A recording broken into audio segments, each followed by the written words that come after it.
Dear ladies and gentlemen, dear distinguished audience and dear social media audience, first I would like to live with the privilege of welcoming our panelists, our first panelists, those who open today's conference, and it is my privilege to welcome you at the launch of ERIACNET4EU, the ERIAC Networks project and initiative to advance Roma inclusion by combating and preventing anti-Gypsyism in the EU.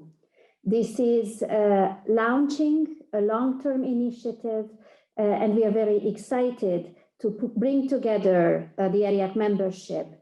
And we request, and management together with the membership, request your guidance, inspiration, in this upcoming and long-term initiative, ERIACNET4EU. I would like to introduce our first panelist, Mr. Sead Kazangshu, the Vice Chairman of the State Committee for National Minorities in Albania, and also the Vice Chair of the ERIAC Board, and Mr. Szabolcs Schmidt, who is Head of the Roma Unit at the DG Justice, and who leads the European Union's work on Roma inclusion. Mr. Sead Kazangshu, the floor is yours. Thank you, Timea. Dear Mr. Schmidt, dear ERIAC representatives, Barvalipe Academia members, ladies and gentlemen, distinguished audience, I am privileged to address you today as we launch the newest project in partnership with the European Union, ERIACNET4EU.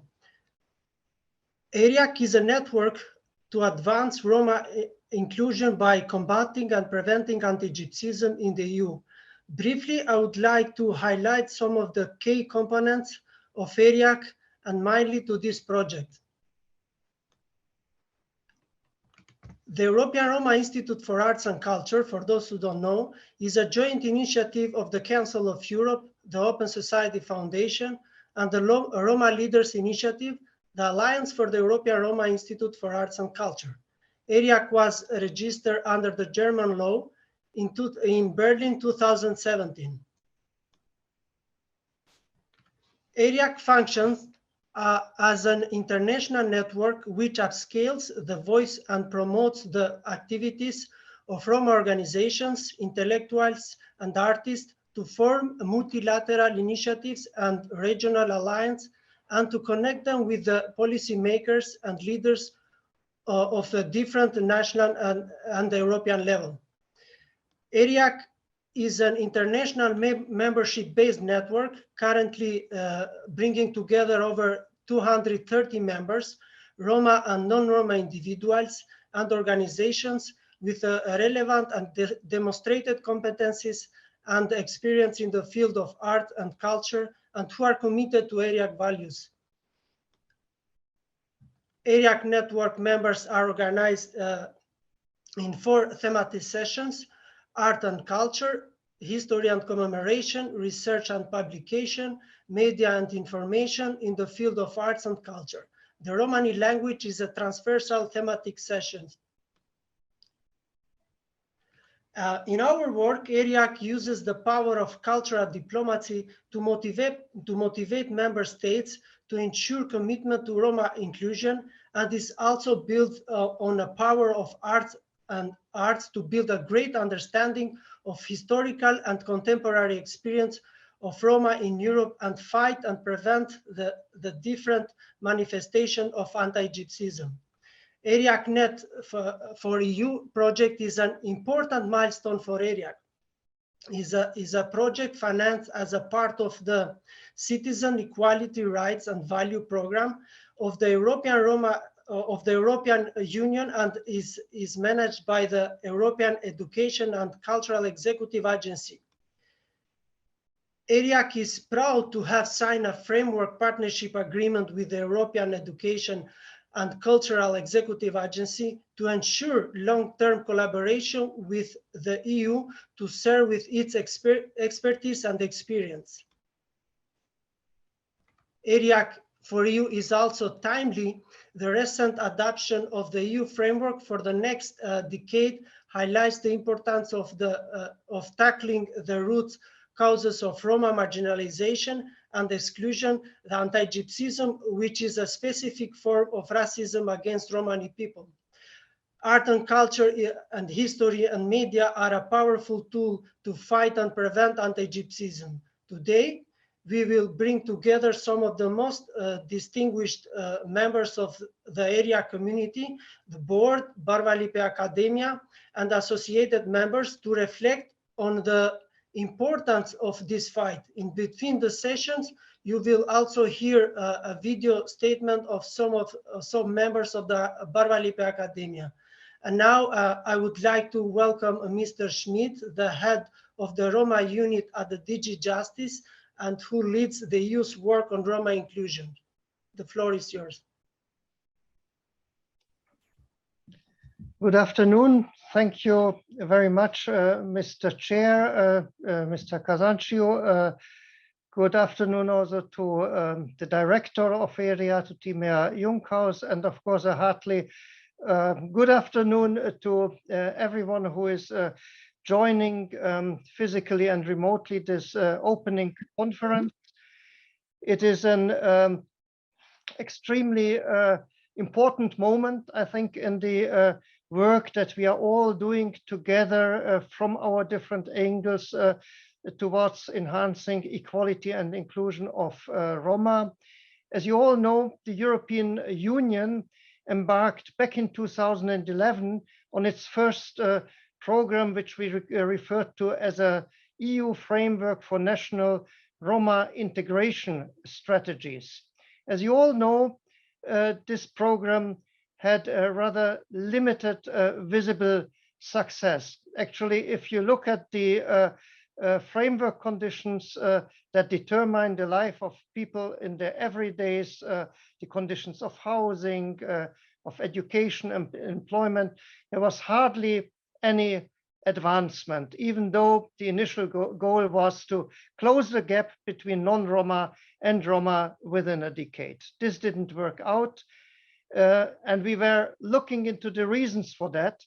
And one of the reasons is exactly what Mr. Casanciu already pointed upon in his opening speech, the root cause of discrimination, of anti-Gypsyism, which is there and which hampered all progress that could have been made in the last decade.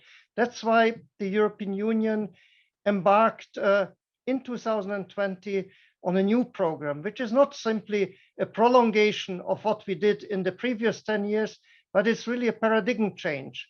We changed the approach from the socioeconomic inclusion to a program which is building on inclusion, equality, and partnership. And this is extremely important that we always think in these three categories, because otherwise I think it would be very difficult to see the progress that we all need.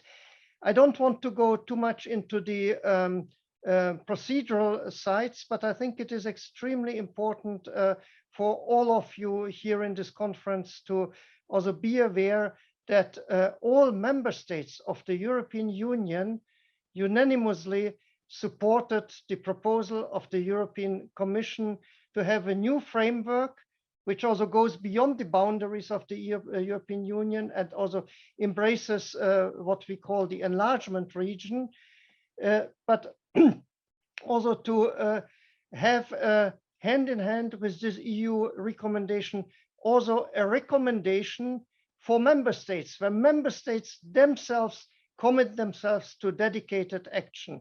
And this has been achieved in March 2021, on the 12th of March 2021. All member states of the European Union unanimously signed up for a recommendation which gives a whole list of concrete actions what member states are committed to do in order to foster not only the socio-economic inclusion, but also the fight against anti-Gypsyism, discrimination, exclusion, and to improve participation. And I'm really very happy, and I would like to congratulate also ERIAC for this big step that you became now for the first time ever operational grant recipient from the European Union, because it sets indeed a framework for a long-term cooperation, especially in this new field of fighting anti-Gypsyism. And we all know this is a topic which can be best done in close cooperation of civil society with the authorities in the different member states to really get close to the people. It is not only about helping those who are violated in their rights. It goes even further. It's about disseminating knowledge about past crimes.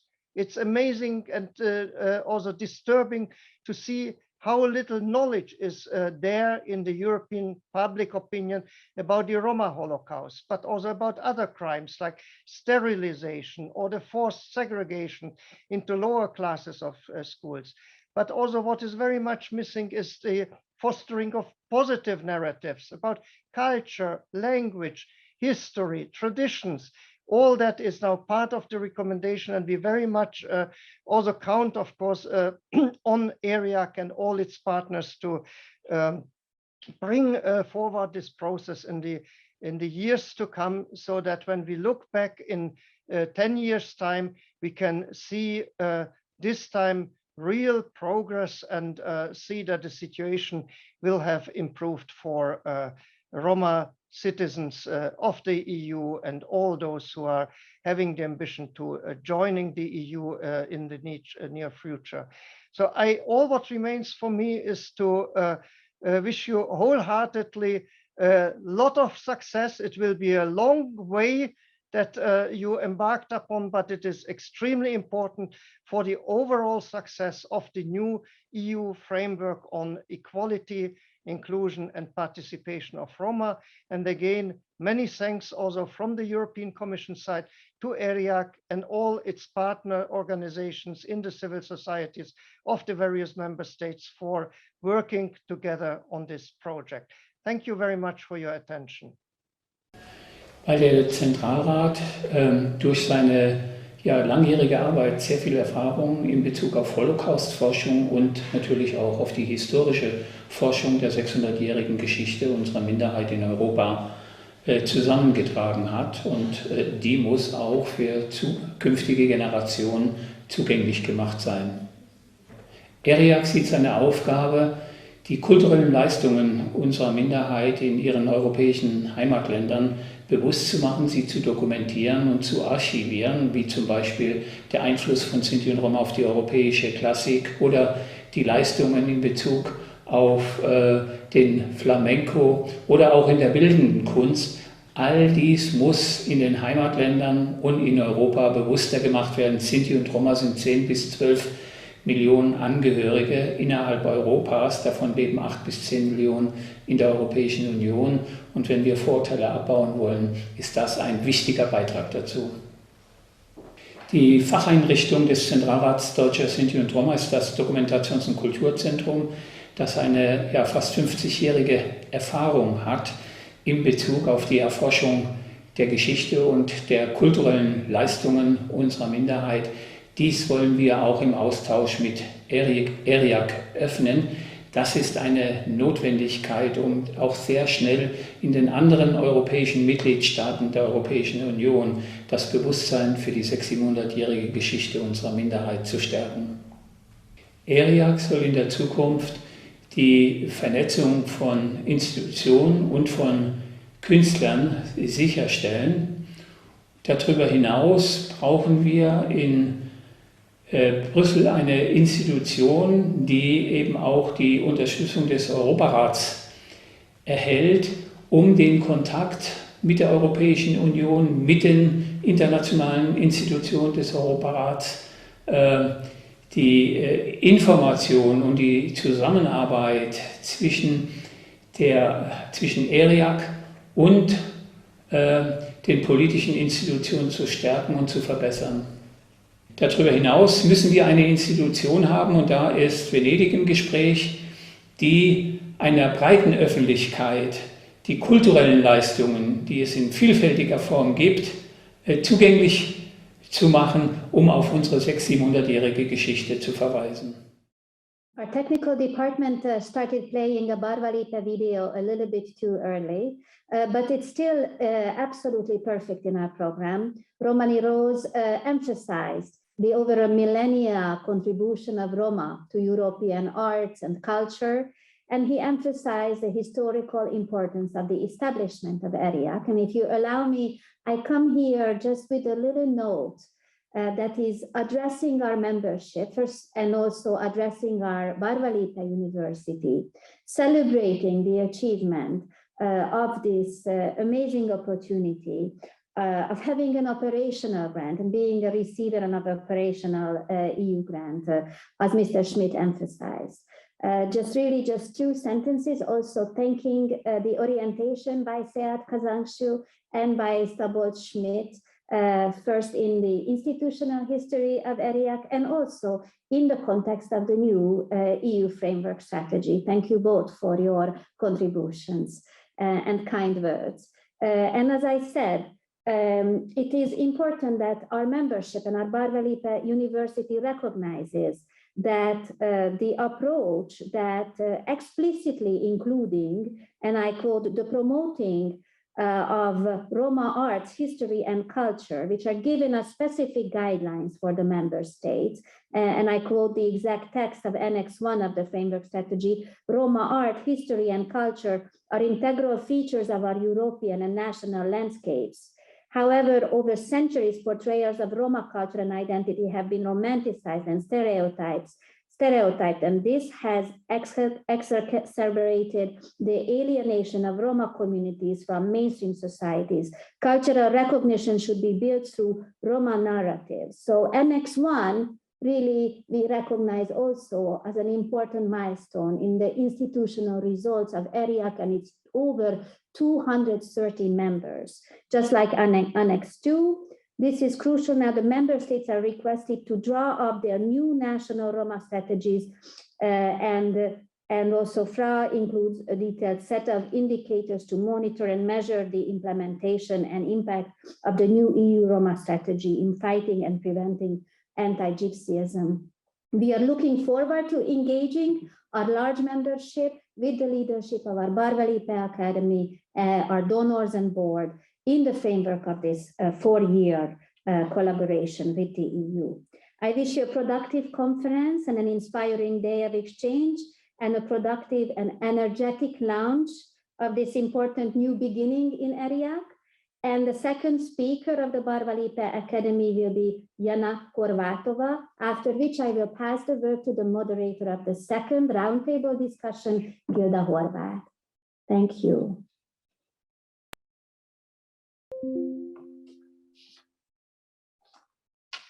My name is Jana Horvátova. I am historian and museologist, and I am co-founder of the Museum of Romani Culture and also its director.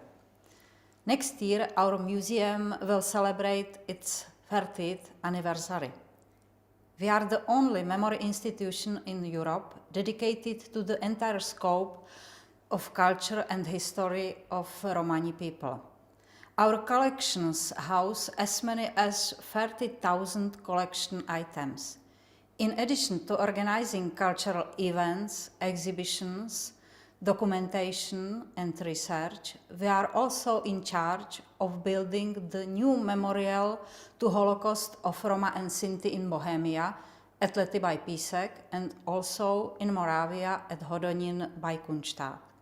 We have come a long way and now we are looking ahead to the future. We welcome the birth of Barvalipe Academy as platform bringing together Romani stakeholders in the agenda of culture at the European level. It's very important to work together, to know who we are, what we want, and what we have to offer to the society, and also what our legacy will be to the future generations of Roma and Sinti. I am glad to be part in this project. I wish us all luck, and I hope to contribute to ERIAC in accomplishing this demanding task. I personally, along with the rest of the museum, look forward to our collaboration and its outcome. Accendevle Haromale.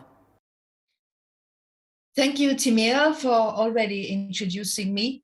I'm very inspired by this kickoff, by the energy and the vibe of the start of something new. But on the other hand, it's also a very serious thing why we have together here today, which is anti-gypsyism in the EU. So we immediately come to the next point on the program today, which is our roundtable discussion, confronting anti-gypsyism for a peaceful and sustainable Europe. And we have great panelists who really work at the very nexus of politics, NGO, and the community every day. So today we will go into these topics, and I just now only say the names. We will have a longer introduction later. Ismael Cortes, he is member of the Spanish Parliament and ERIAC board member. Maria Bogdan, scholar and chairwoman of the ERIAC Barvalipe Academy. Julius Rostash, scholar and also part of the ERIAC Barvalipe Academy, but a great supporter since many years of the whole idea of ERIAC. Petrica Dulgeru from READY. I'm very proud to say, yes, we have a partnership for entrepreneurship, and it's represented through READY. And I'm very happy that we also have an economical perspective today here on this panel. And for sure also Timea Junghaus, she was already introduced, will participate in this discussion. But now let's go straight to the topic and give you something that we can discuss about. EU framework was presented just some days ago, and EU gave itself some minimum targets. Just to give you some lines, they want to have a cut gap in participation in early childhood education and care at least by half. They want to reduce the gap in upper secondary completion by at least 1/3, and they want to cut employment gap by at least half. Very ambitious goals, and they have even more goals also on other sectors. So today we have the experts here, and I just give you one sentence to go into discussion, and I would, as first panelist, ask Mr. Mr. Ismael Cortes to give us his statement. My question is, just one point for inspiration for your statement. Romeo Franz, member of the European Parliament, said that all regulations that are just made on voluntary basis by free will, they are worth nothing if there is no law regulations. An interesting but very hard point. And I'm very happy and looking forward now to the statements and to a vital discussion, inviting Mr. Ismael Cortes to give his statement on these matters first. Thank you, Gilda, and good afternoon, everyone. It's a pleasure to see you and to develop further this question on how to combat anti-Gypsyism. I want to make a first remark. This paradigm shift from social economic perspective to a much more political and cultural approach to the issue of Roma equality, participation, and inclusion. And I always say that this is a two-way path road. We need to work with the Roma community, but we need also a transformation of the larger society. And in Spain, what are we doing in this regard?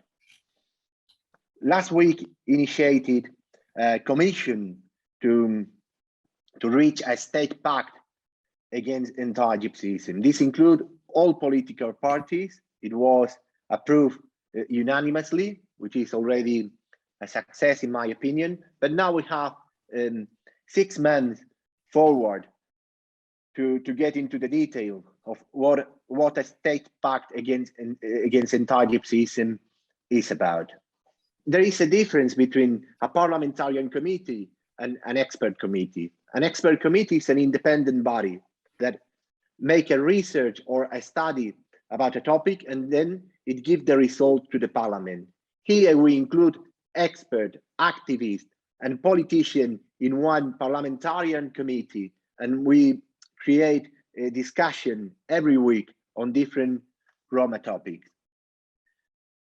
The issue of media is very important. We talked before about the creation of positive narrative, education understood in a wide sense, not only the primary education, which is very important, but knowledge production in a broader meaning, which include also research and university. Then arts and culture, because narratives today are disseminated in so many different ways, not only media, but we have also social media, we have the cultural industry with a huge impact on public opinion. And then the issue of memory. And we know that we have memory, of course, through education at different levels, but also museums, also the role of media, documentaries, and so on.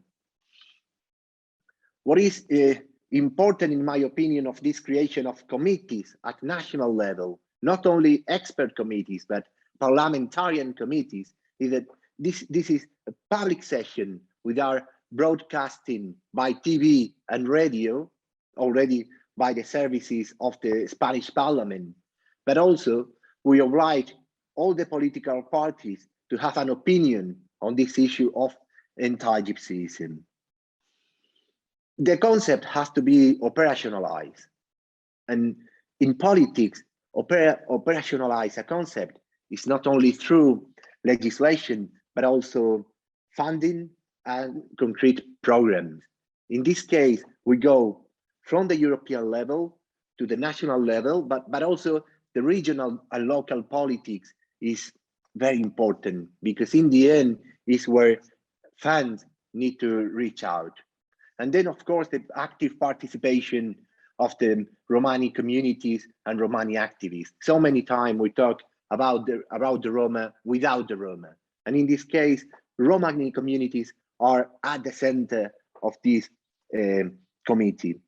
In the end, it's the result of the committee, 6 months of political discussion in the parliament, is going to produce a report, a big report that is going to be disseminated through different levels. And I hope this can also fit into the discussion, into the European discussion of how to combat anti-Gypsyism. Thank you for this intro statement, giving us a really good insight on the mechanisms on the national level. But for sure, the EU level and the national levels are interconnected. And I'm also very happy to have someone with us who has also written many books, but one book, especially Dr. Julius Rosta, she wrote 10 years after a history of Roma school desegregation in Central and Eastern Europe. So he's also an expert on the educational situation, also for Romani communities. Julius, what do you think? Can we still go with voluntary, like we did in the last Romani strategy? Now the new Romani strategy, what do you think? How can we contribute to make stuff better? What is your input, your idea on how to achieve progress in the fight against anti-Gypsyism? Hello, everyone. I'm glad to be here. And of course, we are all aware of what's going on in Europe. I'd like to pass a message to everyone suffering for the war in Ukraine. And let's not forget that there are many Roma also in Ukraine that are among the most vulnerable there in the war. Our sympathies are with the Ukrainian people now. Coming back to your question, I think I'd like to look at the policies towards Roma, at least in the last 3 decades. And looking back at that process, we can say that there is progress. But the learning process is quite slow because the expectations are high. And I don't think that something that didn't work should continue be experimenting in this case, the voluntary participation of member states, more or less. Yeah. So we need that policies towards Roma at EU level to become part of what is called hard policies, not soft policies. Yeah, because so far the results achieved in the first implementation of the EU framework for Roma in the period 2011-2020, the results are not satisfactory. Let's put it this way. EU has failed in that respect. Now, it's true that before the EU framework, we had also the decade of Roma inclusion with very limited impact as well. So what did we learn? How to move on? This is a question.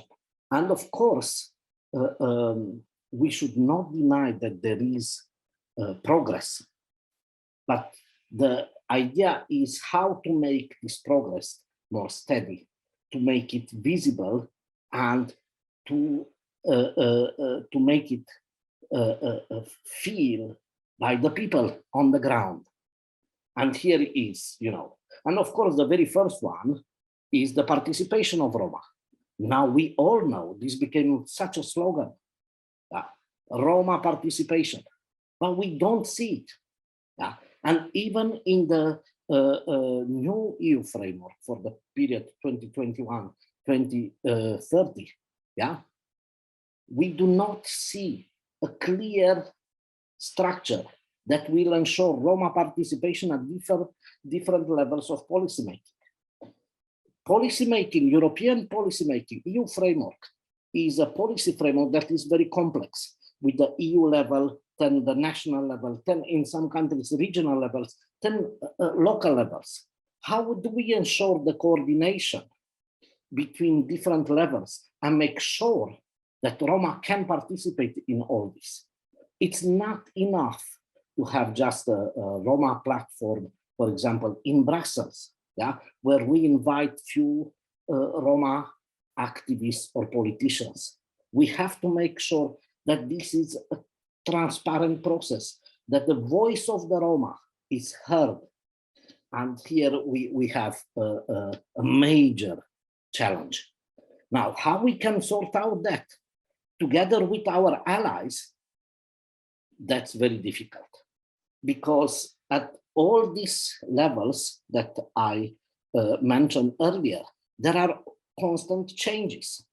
You can have a deal, for example, with a competent cabinet in a country, but following the elections, there might be changes, and therefore you need other types of arrangements that will ensure the continuity of these deals and platforms and arrangements for Roma participation. The same goes at different other levels. But first and most important is to see that from the very top, there is political will to do something. And this is very much lacking.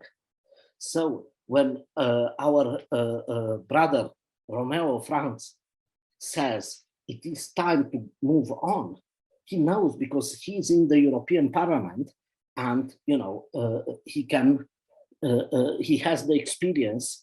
He feels alone in a way there, because the voice of the Roma is not properly heard there as well. There are other limitations that we also encounter, and just to be something to say something very basic, we have very limited tools, policy tools employed for this. If we look, for example, at other policies, let's say policies regarding gender equality, we have much more policy tools that ensures gender equality. Yeah. Now, when it comes to race equality, we have very little. We have a race directive that is not properly implemented by the member states. Besides that, it's ineffective. And although this is recognized by, including by the European Commission, there is very slow change. There are only now discussions on how better to counter racism and so on. Yeah, so there is a need to move and to employ much more policy tools on these issues. And the last point that I just want briefly to mention before going on is the very definition of anti-Gypsyism. Now, of course, this is a huge progress that the European Commission has openly stated that the root causes of the Roma exclusion in Europe is the anti-Gypsyism.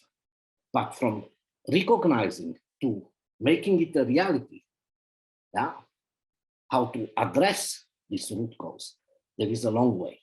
And unfortunately, in the current EU framework, besides the good intentions expressed there, we do not see concretely how the European Commission provides a clear framework to the member states and local authorities to combat effectively anti-Gypsyism. I'll come back to these points because I don't want to generalize and I also want to give space to other colleagues to mention. Thank you. Thanks a lot, Julius. Also, Sead is politically active since many years. And you, Julius, you spread the point about participation, that it's not there yet, that we don't participate enough. But, well, there's the fact that at this very moment, the new strategies for 2030 are made. Sead, what are your thoughts about how could we possibly enlarge participation? Which channels could we use that we maybe don't use enough yet? Well, I would like to thank Julius for bringing this discussion on the participation. Actually, when you are outside from the system, you see the system, you want to approach the system, but once you are there, then you understand, you have a clear image what's going on and how things work in the system. But the thing is that we don't need only to be part of the system or to participate, rather than to create the system, to have people who are part of the system and have a role in decision making, because it's not enough only to participate or to have a position in the government or in local municipality and so on. Now we are in the stage that we need to take a role in decision making, because we have many individuals who are part of the system but do not have the power to influence the system.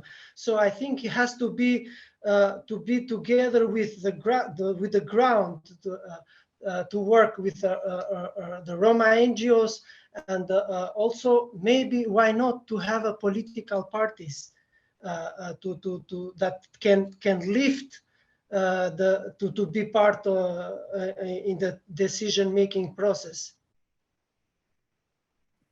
Thank you, Sead, for your progressive input. I'm looking forward also to the perspective of Timea Junghaus, and want to be a little bit provocative here. Often when we talk about EU strategy, people forget to talk about arts and culture, although it's really, really important. How do you feel about that fact?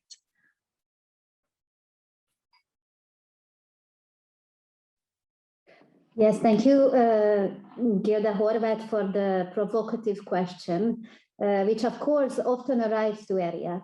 I must say that the biggest lesson, one of the biggest lessons of the previous framework strategy that many of us already spoke about with critical comments was that it considered social transformation through the areas of health, education, housing, and employment without a cultural component. While we all know, and also policymakers and politicians know, that social transformation is impossible without cultural inclusion and cultural transformation. So it is of utmost importance that we recognize that the establishment of ERIAC and the recognition of the importance of extending the needs of the transformation to the areas of recognizing arts and culture and history, the need for the education on Roma history has absolutely become fundamental to the change that we foresee and that we want to conduct. It is also, I'm really happy that, that Julius and both Julius and Sead pressed for participation, and also how articulate and pronounced we are when we address our needs regarding different governments and regarding national strategies, as Ismael Cortez explained to us his own political context. I just think that we have arrived to this very important turning point when we know that to take up the fight against nationalisms and racisms, anti-Semitisms and anti-Gypsyisms means to give forms to positive, empowering and genuine visions about our common belonging and speaking from within our own identity. And to be honest, I am now challenging the other colleagues to saying this has a lot to do with ourselves, with the narratives, the politics, and the self-determination that we create inside our community. Because the previous framework strategy, and of course, before the previous framework strategy, the Roma rights discourse did the same, critiqued and claimed activities from the member states and from political parties and also from policymakers. And this gives us the opportunity to create our own narratives, to write our own self-determination and promote the history that we write. So, you know, a provocative response to a slightly provocative question. Thank you, Timea. I'm very happy to have a contrasting position, or at least another department of opinion. Now, after COVID-19, if we talk about political strategies, we also talk about economy. We talk about entrepreneurs, we talk about jobs. And often Roma in politics are forgotten as the very part of economy as they are. People like Petrica Dulgeru will change this, for example, with the Roma entrepreneurs development initiatives that you are part of. We were talking about participation a lot today, and that's not yet enough. What do you think? How can we Roma influence, contribute, do something about politics from the position of economy, from the position of entrepreneurs? Right. Thank you very much, Gilda and Timea for organizing this. I think when it comes to participation, and that has been a very, very interesting perspective from both Julius and Sead before, I think it's not enough to be involved in. It is always a matter of being able to contribute and have really a power of saying how things should be done. And we've seen this over and over, that communities, disempowered communities, have a voice until they challenge the mayor, who has the power of cutting the welfare benefits. And then that's it, right? So you really need to have a number of people who have an economic independence, and then they can really have a voice.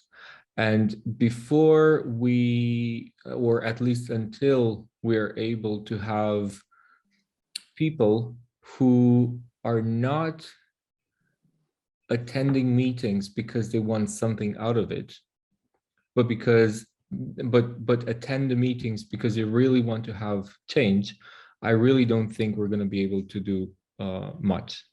I think there's a very strong emphasis that not too many people are saying it. The NGOs are attending meetings at the European Commission. However, the NGOs do not have a proper advocacy and research department to be able to follow up the hundreds of pages developed. And because of this, the consultation process is just superficial, right? So the non-profits, or at least the non-profit organizations, they're really struggling to cover a lot of gaps and a lot of needs. And to be honest, I think they're doing a great job with whatever they have. The key challenge that I think we have to get organized is to empower communities of entrepreneurs and businesses to join in. And I think this is something that is in the making and has been in the making for a long time. One thing I wanted to mention about the European Commission. In the last few days, my respect for the European Commission increased dramatically, because the European Commission has managed to show to everybody that it can act, and it can act fast, and it can change policies which were long-standing, because it listens to the field, and because it recognizes that you can no longer predict the future by looking behind. So I think, I'll close this with the fact that I'm really, really hopeful that this new phase of the European Commission will continue to exist, and that the way we're looking at the Roma communities will copy something from what we've seen in the past few days. Thank you.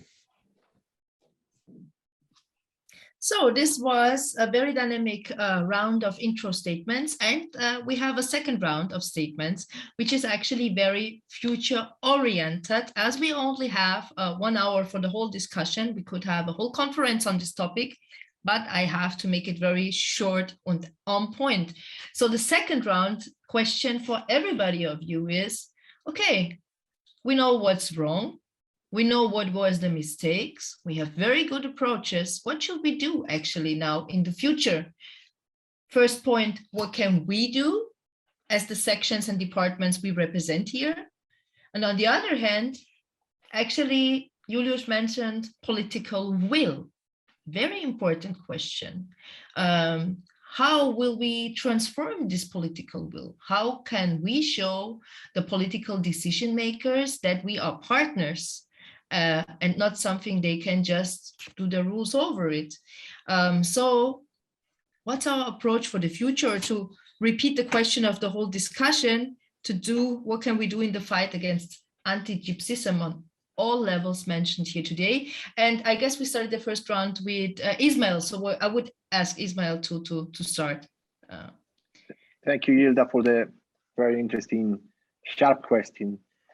I wanted to react about what political will is about.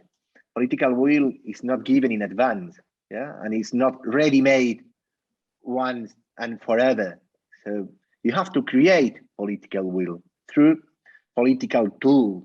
This issue of empowerment of Romani communities at the very basement is very important.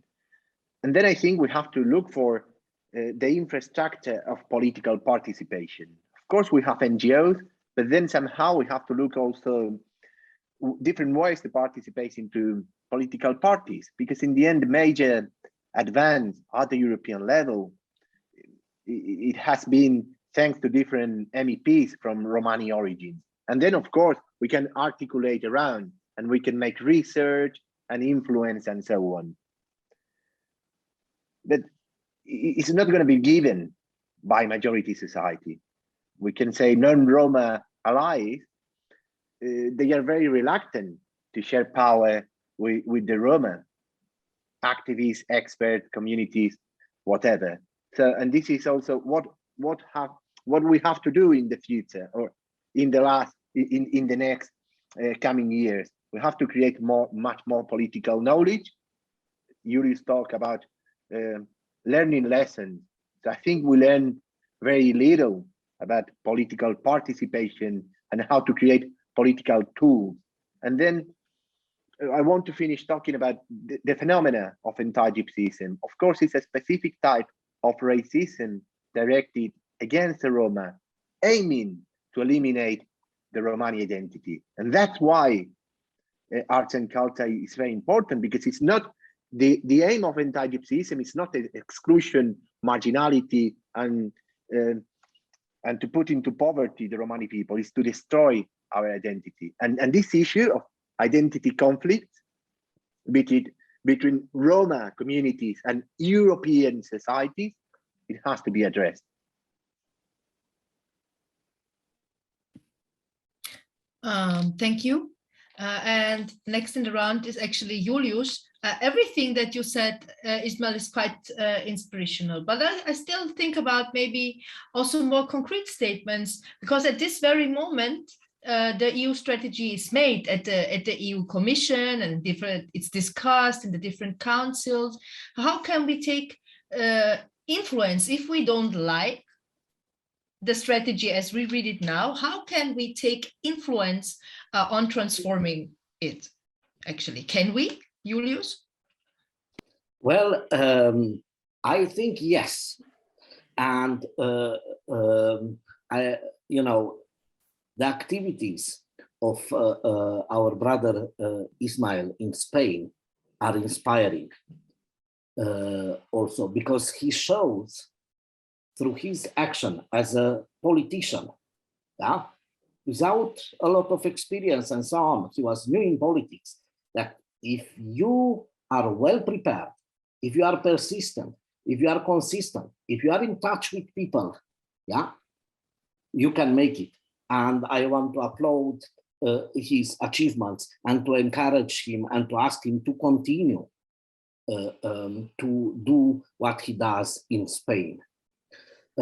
I think also that in the new geostrategic environment, the world is changing, and the European Commission showed that it changed in a matter of days or hours. Yeah. So are we prepared for that kind of change? And here is also a challenge to us. Now, we, as Roma, we have few institutions, and we have to test how strong they are.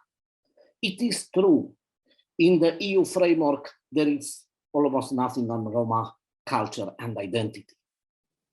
But in the new context, are we strong enough that we go and to the European Commission with a proposal and we say, we are ERIAC, we have experience in working with Roma, on Roma culture and arts, and let's have a partnership, yeah, on doing this with Roma. We go there, let's do partnership. If you are afraid that we are gonna steal the money, then let's do it together, yeah. It's the same with Roma Education Fund.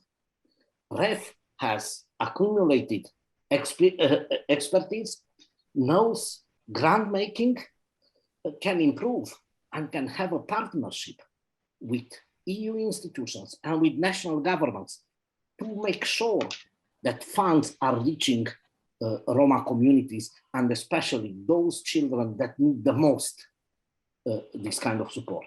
We have Reddy, who has also experience with working with Roma entrepreneurs. So the same kind of partnership. Of course, we'll need much more. We'll need human resources. And here, we still have to think on a longer term, how do we talk about Roma in academia, yeah, and so on. How do we do all these changes? We need, but we have also to play and to make an offer. If we are just waiting for the GAGE or their institutions, yeah, to come to propose change, we have to show that these are also our institutions and that we are going with an offer. If they refuse, then, you know, at least we did our job. Yeah, I think that's a change in paradigm that we have also to propose. And based on the experience with ERIAC, with setting up ERIAC, I think we should be encouraged to do so, because change is possible. Change is possible.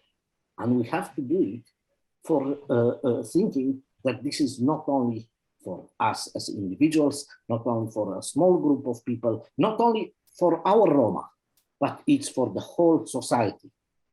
Combating anti-Gypsyism is a positive thing for the whole society, not only for us. And once we have these kind of messages, we can go and play big and act big. Thank you. Very inspiring. We're talking for those who were not here yet and maybe just came online.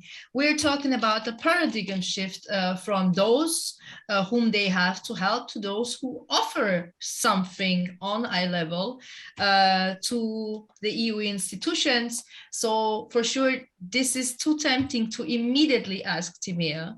Timea, what do you think? Institutions, not only ERIAC, but institutions like ERIAC, like REF, international European organizations, the professionalized elite of organizations, what do we have to offer actually to European progress and development?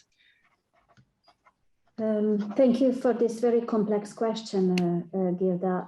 I must say that I believe that that institutions such as ERIAC, especially membership-based institutions, recognize the many voices about the growing need for common belongings against the rising racism around us, about the uncertainties followed by the pandemic and now the war. I believe that in these circumstances, it is extremely important to create safe spaces and also communities that are strong.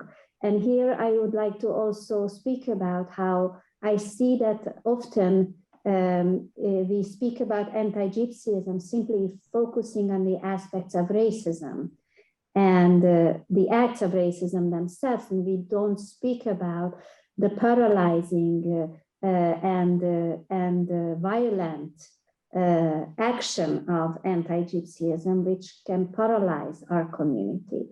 So, the only way to confront anti-Gypsyism is, as many times the ERIAC members emphasize, by creating empowering, genuine and authentic stories about Roma that are created by Roma themselves, and that give different forms to positive discourses. And this is absolutely indispensable, not only for Roma themselves, but answering your question, this is indispensable also for creating an image of Europe where our peaceful cohabitants can be imagined, and where the Roma contribution is an absolutely natural part of European cultural, political, and economic circulation. So, this is the future, but we need to know that we also have a lot to do within our community. And whatever we do inside our community for positive discourses and self-determination, we are also doing it to better an image and an imagination of the future of Europe. Well, yes, very, very detailed and complex answer to, for sure, a complex question. But on the other hand, I play the boo girl now and say the positive discourses are very important, but in this very recent second, we have a discourse, for example, on Ukraine out there, very dominant discourse and event at the moment. And we have a lot of brothers and sisters also in Ukraine. So, for example, if EU would consider Ukraine could become an EU member, and our brothers and sisters in Ukraine become members of the EU too. And we talked about the value system, and then they become part of the EU value system, right? So we talk about our contribution, but at the same time, we still have a lot of our people suffering out there. You know, it's like a schizophrenic gap. On the one hand, having people suffering with poverty or with even war. On the other hand, trying to enlarge the political participation on the highest level. And there's always people who will say the one thing is more important than the other. So you might consider also these aspects. Yeah, Sead, for your statement. Sead, you're the next. Thank you, Gilda. Actually, I wanted to speak about this also, but before this, I wanted to give a short example. What I do with my wife in every start of the year, we turn it into a culture now that we start to write all our needs for the year and what we want to accomplish and so on. So we prioritize, and we see also what can be done and so on. Regarding to the discussion that you started it, I think we are in a moment that we need to create also the synergy between our institutions, which is very crucial, I think. ERIAC has done an example together with REDI, but this is not enough. I think we need to bring more institutions on board that we can have this synergy that, for example, with REF, Roma Education, REDI, ERIAC, and other institutions who work in different fields. For example, we need also to see what is more important for us. Also adapting to the actual situation. For example, what can we do regarding the situation that our people are facing now in Ukraine? How powerful are our institutions that we have, that they can come all together and take an action regarding this, and or at least propose some ideas how we can help our people there. So I think we need to take this kind of approach.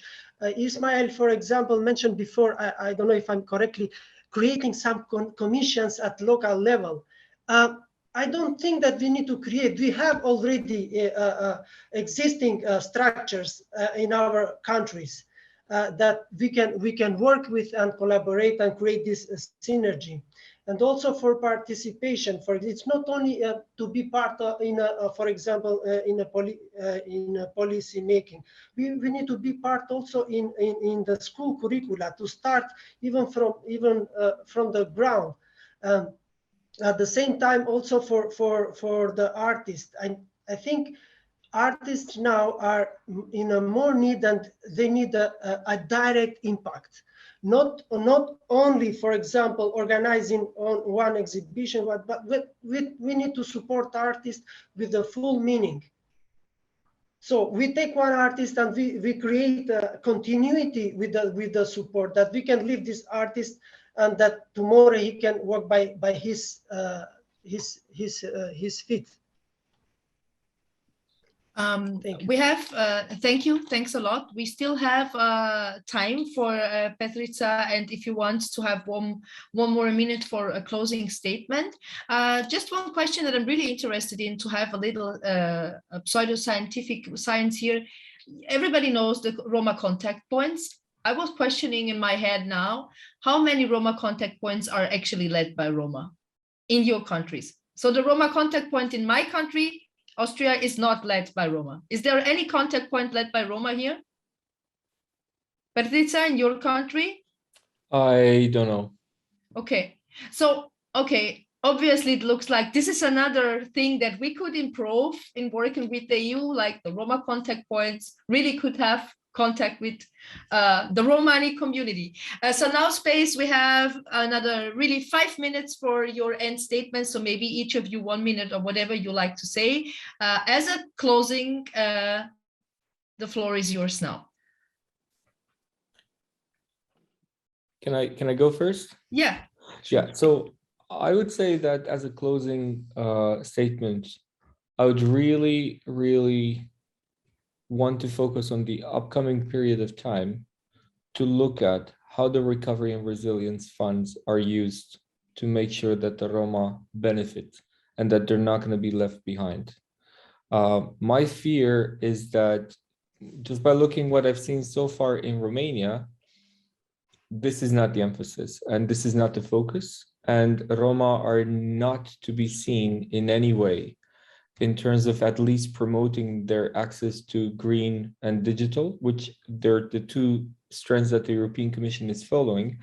And I'm really afraid that this is going to increase the gap between Roma and non-Roma. So I think this is going to be an emphasis. But I think now, because of the COVID crisis and then the Ukraine crisis, nobody's going to think about the Roma.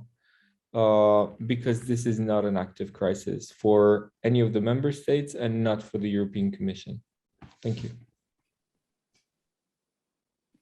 Thank you.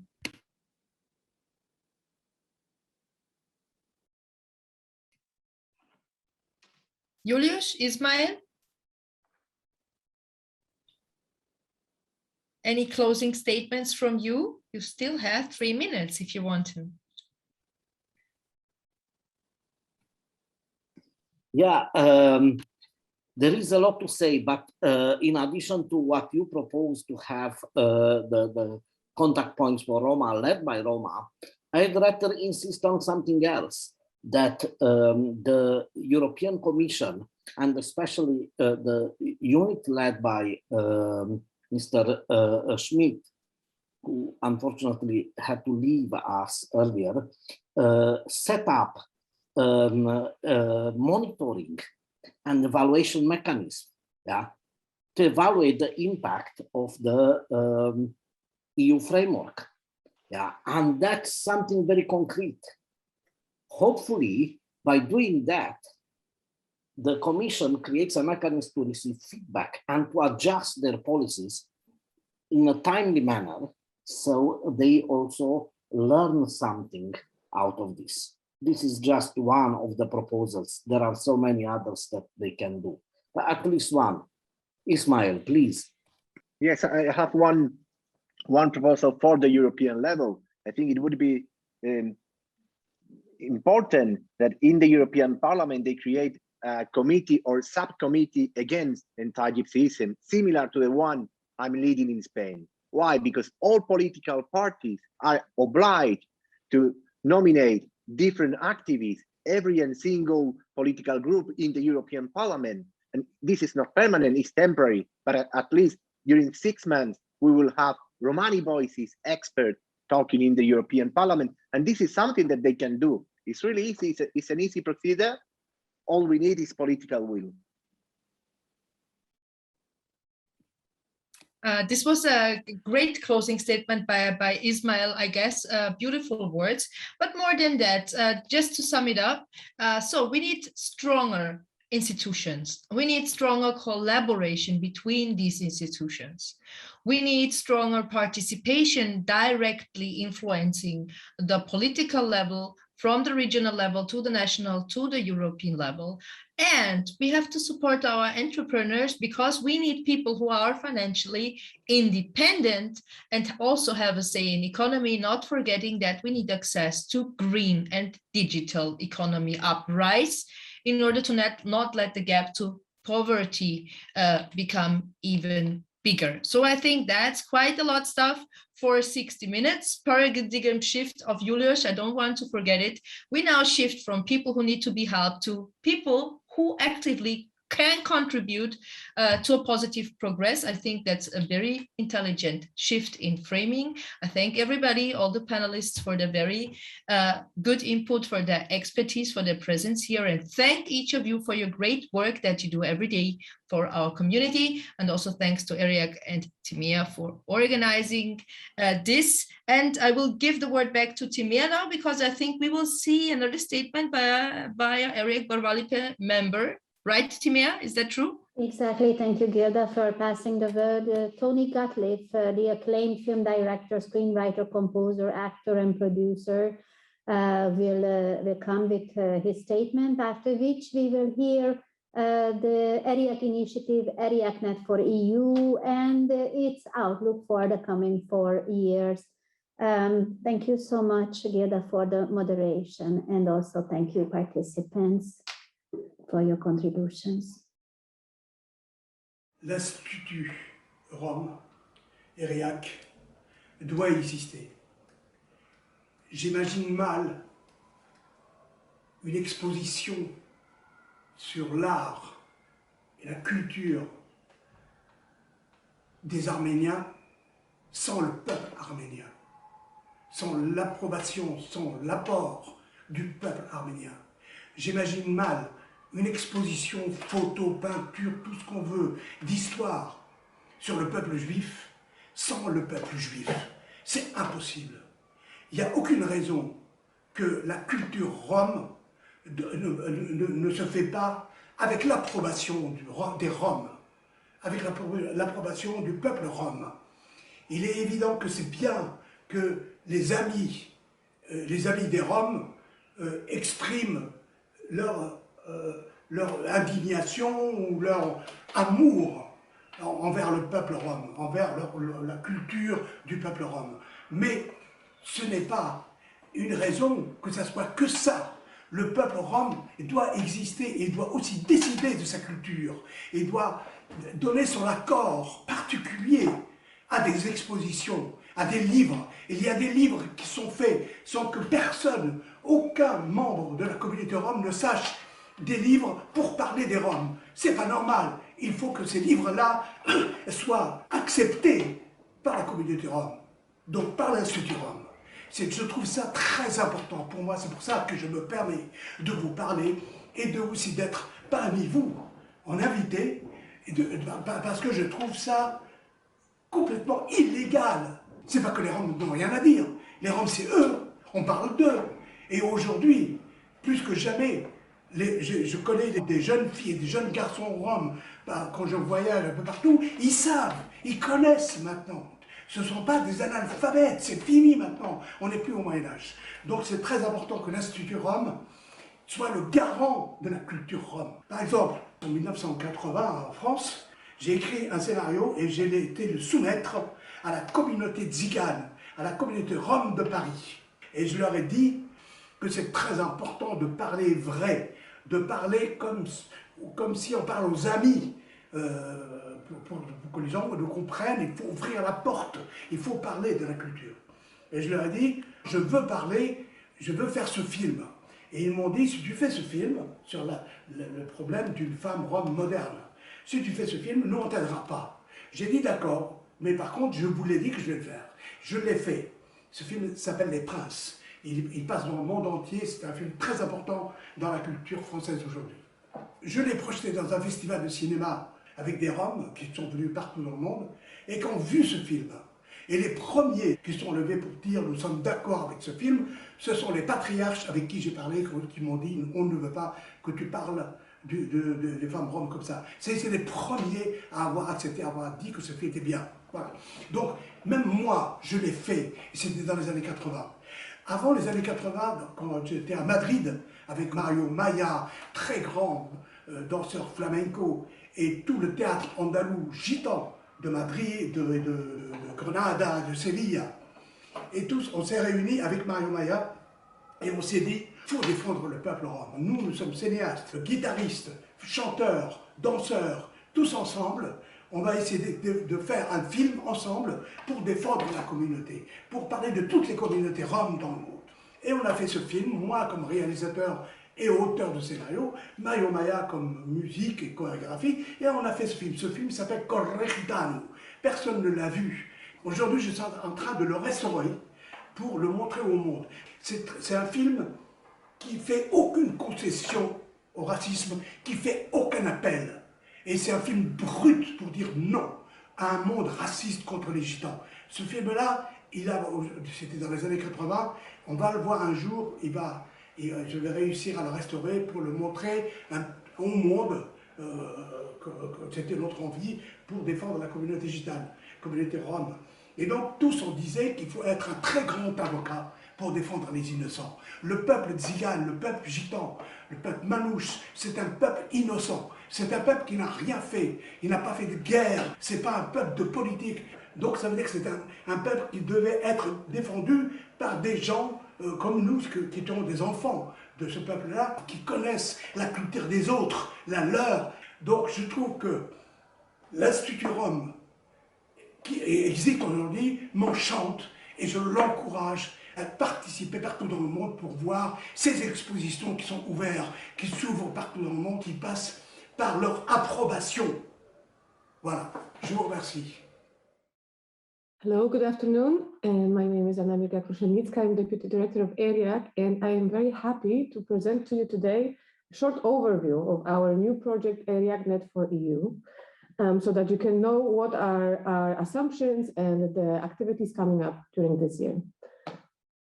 The tech team will share with you briefly the project presentation. Please just bear with me for a minute. Okay, I believe you can now see this perfectly.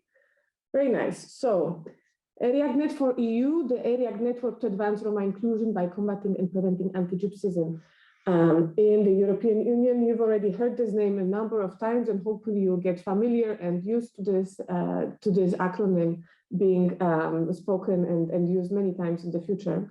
And to start with, we'll share a little bit of the context about the program itself so that you can know where actually this project comes from. On one hand, it's important to note that this project, ERIACNET4EU, is developed in the framework of the EU's Citizens, Equality, Rights and Values program.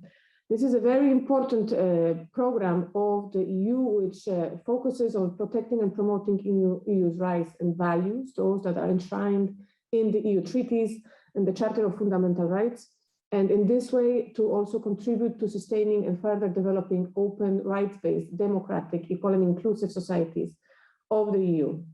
There are 4 strands in this program. One is the Union of Values, which focuses, of course, on the important essential values on which the EU is based. Those include the respect of human dignity, freedom, democracy, and the rule of law. The second strand is the equality, rights, and gender, and it focuses predominantly on the rights of the EU citizens and the principles of non-discrimination. And here it works a lot with people of different minorities or different sectors of the European population to ensure their equal rights and benefits. The third strand is the citizens' engagement and participation, which, as the name suggests, focuses on making sure that the EU's citizens participate directly and have an input here. Also, the programs related to history in European remembrance is very dominant. And the fourth pillar is the Daphne program, which focuses on combating the gender violence in the EU. And it is in the framework of the greater program that ERIAC wrote program ERIACNET4EU. And I'd like to give you a little bit of a context. You've already heard of the importance of the new EU Roma framework. So the new commitment of the EU and its member states towards the advancement of the situation of Roma in Europe. And of course, as the new EU framework has been now established, and we've heard about the paradigm change, about the new pillars on which this new framework is based, it is also important that the member states have expert advice and also have reliable partners on different levels of policymaking and implementation, so ranging from local, regional, national to European, so that these new principles and the new recommendations that were mentioned throughout this afternoon today can be implemented fully. And you also have heard today that ERIAC is also a membership-based organization, an institution with currently over 230 members, individuals and organizations dispersed across the EU, but also beyond in the European continent and around the globe. And actually the project is inspired directly by the knowledge, the expertise, the power, the potential of our own community. And seeing the ERIAC membership community, but also the broader network of ERIAC as a hub, which brings together different entities around and different allies and partners around the work that we do, we realize that it's very important that we create a platform through which this incredibly rich knowledge and expertise can somehow be challenged, both to the channeled, both to the institutions of the EU, but also towards the different levels of policymaking, from local to national as well. So the ERIACNET4EU will offer expertise, specific know-how and reliable methodologies to support the implementation of the new framework. And of course, we will be focusing predominantly on the aspect of anti-Gypsyism, not only on the questions of its combating, but also its prevention through the work that we do. And what's also important here to highlight is that this project is developed through a framework partnership agreement. This is a special type of a relationship that an institution can establish with the European Commission. And this call for framework partnership agreement had aimed at finding or creating institutions or a partnership with institutions such as European networks, civil society organizations active at the EU level, and European think tanks that work in the area of union values. So the first year of our ERIACNET4EU project is actually just the beginning of a 4-year-long partnership through this framework partnership agreement with the European Commission. And we're very happy that there is a space for us to build this project and its activities over a longer period of time. What are the objectives specifically, you may ask? Well, of course, this is a very good question. So the ERIACNET4EU project will serve 4 following objectives. So on the one hand, as I mentioned, it will focus on ensuring quality input to policymaking and policy implementation. So through the members who, as we mentioned, they are both institutions and individuals working on different regional, different thematic, or different levels of geographic scope. So these entities will also help us to work towards building spaces of mutual learning and exchange of good practices, so that both ERIAC members, but also public and private stakeholders that are active in the implementation of the new framework will be able to share experiences and exchange. Secondly, we'll focus on awareness raising. And of course, in this context, we will have different activities of dissemination and information sharing. Thirdly, we will work on increasing capacities and knowledge base. On the one hand, of our own community members and the broader network of ERIAC, but on the other hand, also with other stakeholders, in particular public officers, representatives of public institutions through different training activities. And finally, we will also work on growing the network and community outreach. So making sure that the work that we do is brought closer to our community, not only through the activities related to the EU Roma framework, but more specifically also on the EU as such. When we look at these 4 priorities and these 4 objectives, they of course translate into specific activities. And here we would like to share with you, give you a little sneak peek into what will happen throughout this 2022 year. So on the one hand, we will have the mutual learning and exchange of good practices. This is of course very important, as we mentioned. And here in this context, we will have different activities focusing on active engagement of the ERIAC network of members, but also the broader network of our collaborators, allies, and partners. And as part of this, we will have a number of internal and public networking meetings through which we will be able to establish sectorial priorities, discuss areas of engagement, share strategies for advocacy and engagement, among many others. With regards to the training activities, we will have here a training course on Roma identity and culture. This is important to highlight that last year, in May 2021, ERIAC has hosted a training session for staff of the European institutions that was a training course on Roma identity and culture.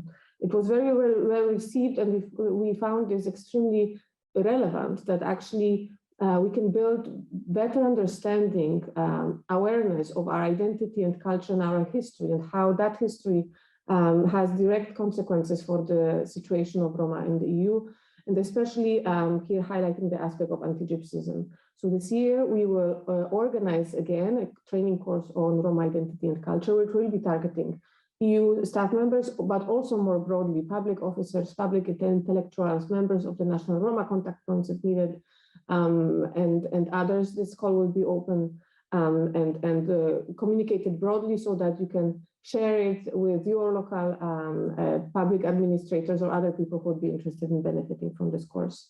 On the other hand, we will also work at bringing the EU closer to Roma.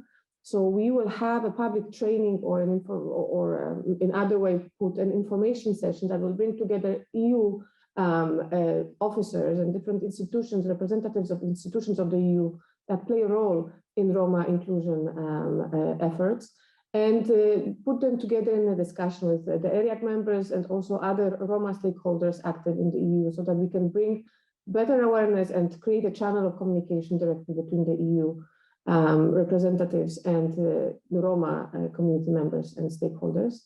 And finally, we will also focus on internal capacity building. So what was mentioned during the debate also that Roma NGOs and Roma individuals often face limited capacities or in terms of time, in terms of channels of knowledge, sometimes to provide direct input to EU institutions. So this is why we will have a series of trainings, internal trainings for our community members to address issues of relevance so that we can make sure that they feel better prepared and more powerful when engaging with public officers, with representatives of the national governments, but also the EU representatives. In the aspect of growing the network and community outreach, we will be working on growing the ERIAC network. As you may know, those who know ERIAC's work know that every year around April 8th, we launch a call for ERIAC members open to Roma and non-Roma individuals and organizations from across the world who share the ERIAC principles and also who have a scope of competencies in the field of our work. So we will try to expand our network so that we can build a greater base of consensus and a critical mass when engaging with public institutions. But here what I would like to highlight specifically is that we will work very closely at focusing on the participation of women. As you know, the gender balance and gender equality for ERIAC is very important. So we will have specific activities focusing on women or women-led organizations so that we can make sure that women's voice is properly channeled and present in this work. And finally, we will have awareness raising activities, so here communication and dissemination, apart from the fact that we will have public and internal newsletters that will share information about our activities, but also about the relevant developments on the EU level that concern Roma. We will also focus on increasing the visibility of our own community members, showing the power and the expertise that resides in our communities and that maybe is not always so easily accessible. And we will also have a series of activities working towards communicating the EU values that we also hold so dearly. And we'll also share news and opportunities that are relevant for our members. They may be opportunities for participation or news regarding new developments that concern Roma or opportunities for engaging in project proposals and so forth. And in the aspect of awareness raising, we of course also have a website. We have a hashtag that you see here present, the hashtag ERIACNET4EU, and we'll use our social media channels very actively to promote the activities of this project. So how to get engaged? So this is just a very brief overview of what's happening and what will be happening throughout this year. But we of course want this to be a space of participation for very many and across Europe and beyond. So we invite all of you to join us. Of course, one way of doing this is to join the ERIAC membership formally through the membership call that will be opened on the International Roma Day. But we also invite you to be part of the broader ERIAC network of collaborators, our allies, joining the coalitions, the work that we do, finding opportunities to interact, intersect, consolidate our work, that is really working towards the same end. As I mentioned, we invite you to follow the ERIAC website and also our social media channels, where you will see loads of information about these activities coming up over the next weeks and months. And for easier access, you can also use or follow the ERIACNET4EU hashtag. You will tag all of our activities and social media communication using this hashtag. And of course, and very importantly, tell your local authorities about us. Those who are or can possibly play a role in implementing the new EU framework, actively, and those who can also help fight anti-Gypsyism in all of its manifestations on all the different levels. Tell them about our project, invite them to join us, invite them to use the opportunities that will be created throughout the next months so that we can create a critical mass of supporting people and hopefully be another grain of sand to creating real and substantial change for our communities. So I will stop here and thank you for your attention, and we're looking forward to the upcoming months and the work we'll be doing together. So now I think we still have two statements by ERIAC Barbary Academy members. These are statements by Ethel Brooks, a Romani scholar and activist, and by David Peña Dorantes, an acclaimed pianist and composer from Spain.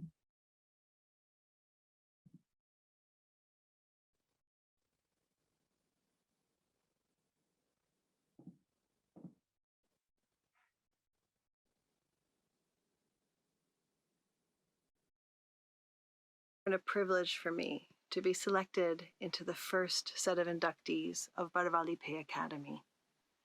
Barbary, pride. I'm so proud of ERIAC and of all that it represents. And it's a responsibility that I'm happy to take up to help to safeguard the future of ERIAC and to commemorate, to remember, to document, and to preserve the history of the Romani people in Europe and across the world. As I think about what the possibilities of ERIAC are and what our future looks like together, I think one of the key parts is to really, for us to come together and think creatively about what it means to preserve our history, to record our history, to make sure that our history continues to live amongst ourselves in this generation and for future generations. Because that history, the history of Romani people in Europe, the history of Romani people across the globe, is one of centrality and of marginality. Our art, our music, our knowledge, our work have been central to what it means to be European and central to the production of Europe. Our labor has built castles, our labor has forged cooking utensils and jewelry, has harvested crops, has produced food, has created all that we understand as Europe. Our horses have moved people in times of peace and in war. And our citizens across Europe and across the world have contributed to what we understand as culture, what we understand as everyday life, and have been central parts of all of that. And yet we've continued to be marginalized. And ERIAC really represents something new, something that can shift that, can help us to understand better the ways in which we are central to European history, the ways in which we are central to the history of the world. We can understand that through a commemoration of the times when people have tried to destroy us, through pogroms, through anti-gypsy laws, times when it's been illegal to speak our language, when it's been forbidden to self-identify as Romani people, and when actually the culmination of that has been genocide. You know, during the Holocaust, 500,000 of our people were murdered, and so many more lived as survivors who were unrecognized and forgotten. And that the repercussions of that have really lasted until today, where we still see people thinking that it's acceptable to treat us as if we don't belong, as if we don't deserve to exist, as if our lives are not worth living. And so for me, to be part of ERIAC and to be part of Barbary, to recognize that history, to preserve all that we know of ourselves, the beauty, the commemoration of all that we've contributed, but also to remember all that we've suffered, becomes central to us really forging a future where not only it exists in the place of ERIAC, right, where that future is not just about ERIAC, it's about all of us. And in that way, to move beyond and to understand what it means to combat and to work through perhaps that centralization and the marginalization, and to come to something else, to come to a place where we're proud of ourselves, where we're proud of our history, and where we're optimistic for our future. And that's why ERIAC's so important. You know, it's our home, it's something that we've built, and that we'll continue to build together. And for me, that's where the Barbary comes, right? The honor, the pride of being able to work together, of being able to forge a future together, of being able to work and to make sure that Europe is a place where we belong and that the world is a place where we belong. Happy birthday, ERIAC. We're so glad you belong to us. Opre Romale. Hola, soy Durante, músico flamenco, de España, Andalucía. Quería deciros que para mí es un gran placer pertenecer a Barbalipé Academy. Tengo muchas ganas de empezar, de aportar todo lo que sé y luchar porque nuestra música, nuestra cultura sea más conocida en el mundo, que estoy convencidísimo que es una de las culturas más bellas que existen en el planeta. Aquí estoy para lo que necesitéis y empecemos a caminar. Un beso.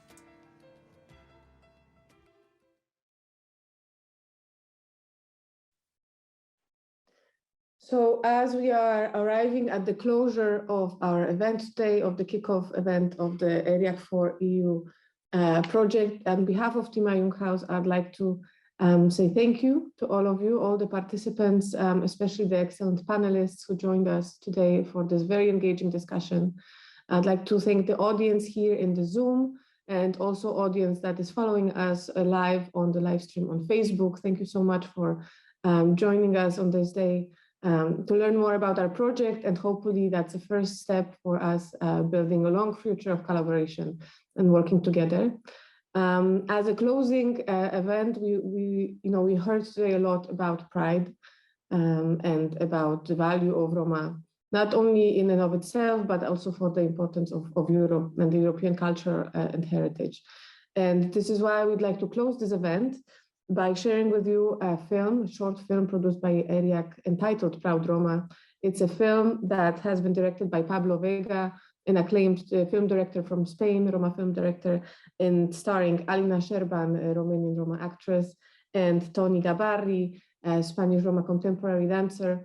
We'd like to invite you to spend this next 10 minutes with us to celebrate Roma arts and culture contributions for Europe. And this is not a goodbye, this is a see you soon, as many other events will be happening in the future. So thank you again, all of you, for joining us, Sead, Julius, and many others who have joined us today, and have a good day. Thank you very much.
We are Sinti, Căldărari, Cale, Manuși, Horahane, Lovari, Gurberti, Hitano, Romanicial. We have 100 names, and we are all of them. We are life. Over 1,000 years ago, we traveled countless kilometers to reach Europe. We brought with us the stories of our travels and the wisdom of our ancestors. For centuries, we worked the land, forged metals, and healed bodies and souls.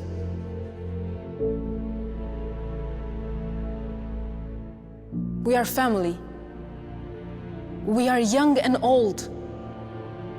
We are the largest ethnic minority in Europe and a great nation without borders. We are peace. We have never started a war. Yet we have suffered and seen Hundreds of thousands of our sisters, brothers, and children die in wars started by others. We are resistance. Throughout our long history, we have resisted the worst injustice. Chains were put on our hands and on our feet. We were enslaved, tortured, murdered, and persecuted. Still today, our communities are segregated. Our houses burned down. Our sisters sterilized, and our children taken away from us. But we are courage. Despite all the violence and hate, we never gave up. We stood up against injustice in the name of freedom. Today, with our heads held high and our hearts resilient, we remain proud of who we are. We are culture. We are the voice of Shaban Bayramovic, Camarón de la Isla, Esma Recepova. We are the music of Django Reinhardt, Žarko Jovanović, Panatsinka, Ion Vojku, Johnny Raducanu. We are the dance of Carmen Amaya. We are the paintings of Seya Stoica, Helios Gomez, Damian Laba. We are the words of Katarina Taikon, Rajko Duric, Mateo Maximov, Papusha. We are the wisdom of Nicolae Gheorghe, Shakir Pashov, Jose Heredia Maya, and many, many, many, many more. We are Charlie Chaplin's timeless smile.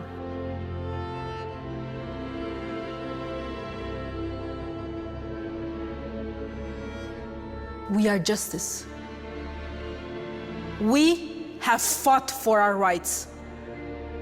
On the 8th of April, 1971, we have told the world, enough. We demand respect. That the whole world should know who we are, our real name, and our flag that connects heaven and earth. We are hope. We wish for a Europe free of hatred and prejudice. We call on our non-Roma sisters and brothers to fight alongside us, as we fought alongside them, shoulder to shoulder, for a Europe liberated from hate. We are freedom. This is our moment. It is a time to join forces for a united and strong Roma community, to reclaim our place in history, to demand equality for our sisters and brothers of today and our children of tomorrow. So let's show the whole wild world that we are love.